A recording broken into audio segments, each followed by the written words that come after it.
Hello, English 2332 students, World Lit 1. It's Friday, September 25th, and I am in the midst of grading your thesis and outline projects. And I wanted to say a few things to kind of help you as you prepare to write your first draft of this assignment, which is due next Wednesday, September 30th at 11:59 p.m. Okay, first off, I'm a little concerned that some of you are trying to do too much in your projects. After reading your outline, I'm like, wow, some of these are actually dissertation length topics. You need to think of this as going really narrow and deep because you have to bring in secondary sources. So you're not going to be able to use, talk about everything that happened in the Gospel of Luke, for instance. You need to pick one passage, one chapter, or maybe even one parable, for instance. So please make sure that you read your comments as I write them. I suspect that I will be finished today. The next thing I want to point out is some stuff on the Canvas page that I have put there for you. So please excuse any background sounds here. So let me go to home and let me look at the student view here. Okay. First off, I have been a little bit concerned about kind of you all's conception of what plagiarism is. Now, this isn't a topic I usually get into deeply in a 2000 level course because that's a sophomore level course, and usually your 1301 and 1302 instructors will get into that with you. However, for whatever reason, we're having some issues. So I want to show you some resources. First off, if you do not have a good grasp of what plagiarism is, or know things like you can self-plagiarize and that's not okay, then I have my plagiarism lecture here. I use music to demonstrate my points. It's not the most polished lecture ever, and there's not a transcript, but you can, if you watch it on this YouTube link, then you can have closed captioning if you need it. Okay?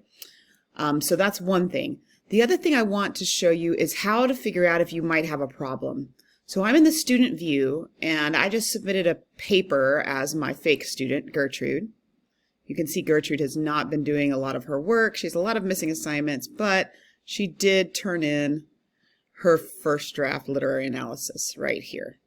Okay, here's her list. The fact that she has this green box right here tells me she's probably okay. This is the turn it in box. So let's click on this assignment.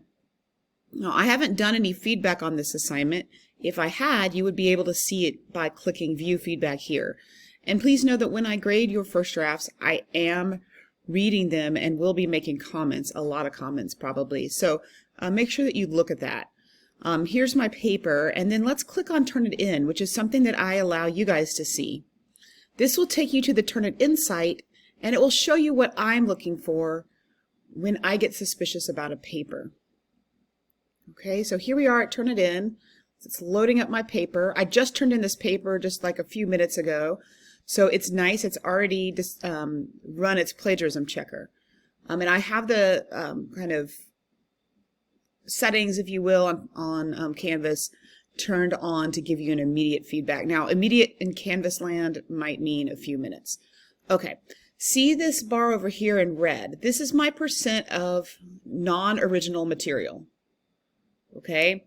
Now, that's a good percentage. Anything below 20% is probably going to be okay. Although if you cut and paste from something or patch right, don't paraphrase sufficiently, then I'll still count it as plagiarism. But just as a rule of thumb, if you have 44% of your paper matching, even if you've cited everything correctly, that's too much non-original material to be really graded as your own argument. So let's see what it has pulled up. Okay, here's a quote from Shakespeare, from a Shakespeare sonnet, which I actually cite, so that's not a big deal.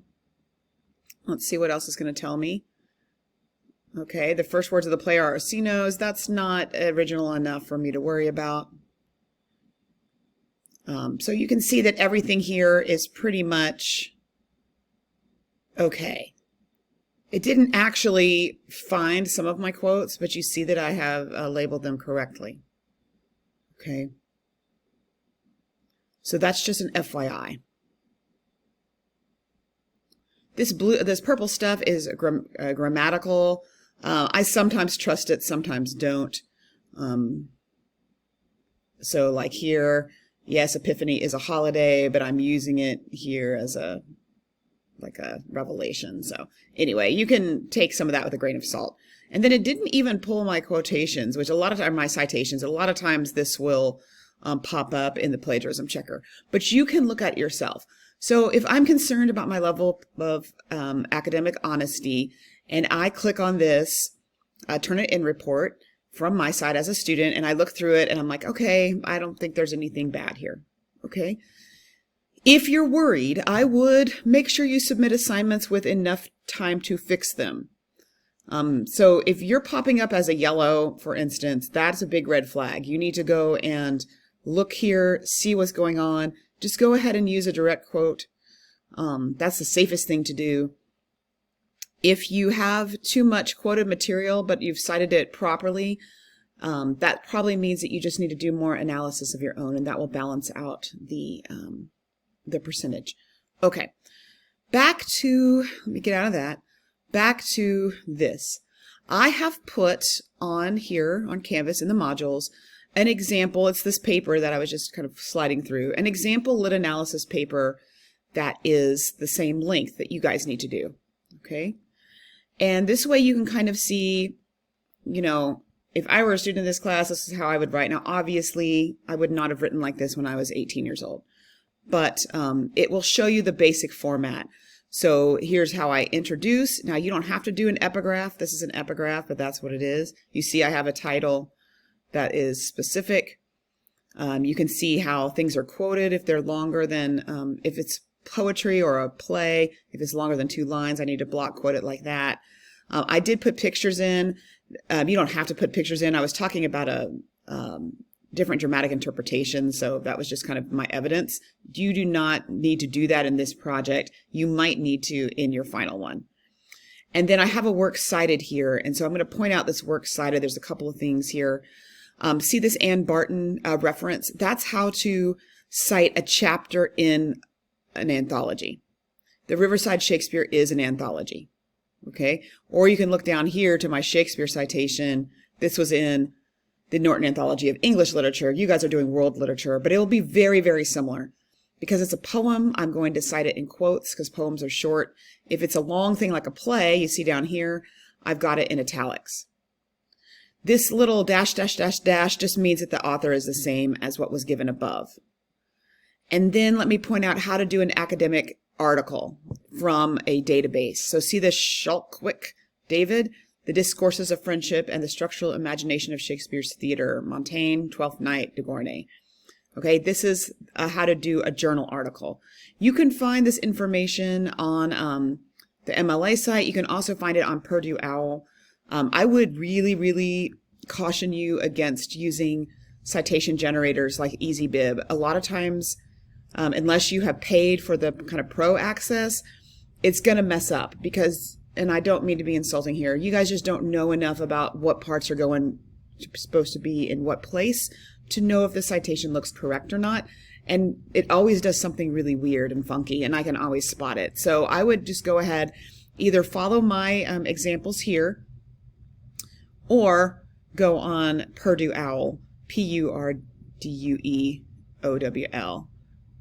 to get citation information. Okay? So that's there for you. So my basic premise here that I wanted to talk to you about, sorry, I'm trying to minimize this, just get out of it. There we go.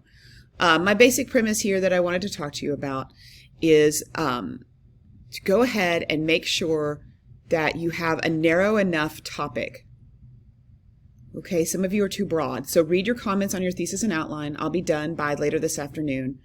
Make sure that you know what plagiarism looks like and that you're not doing it. Now that you know how to check on Turnitin.com, hopefully that will help you. If you have a question, reach out to me. And then you'll need to go and do some secondary source research. Please read the directions in the assignment instruction about how many sources you need to have outside of your primary source. The primary source is the piece of literature that you are analyzing. Now, these secondary sources are there to back you up. It's not a book report of different sources. So keep that in mind. Read my sample paper. Even if you haven't read Twelfth Night before, you should probably be able to follow the argument. Okay? Good luck. Reach out if you have any questions. Remember, I have office hours early Monday morning, 7:30 to 8:30. Also Tuesday morning from 8:45 to 9:45 and 1 to 2 p.m. All right? I'll see you later. Bye-bye.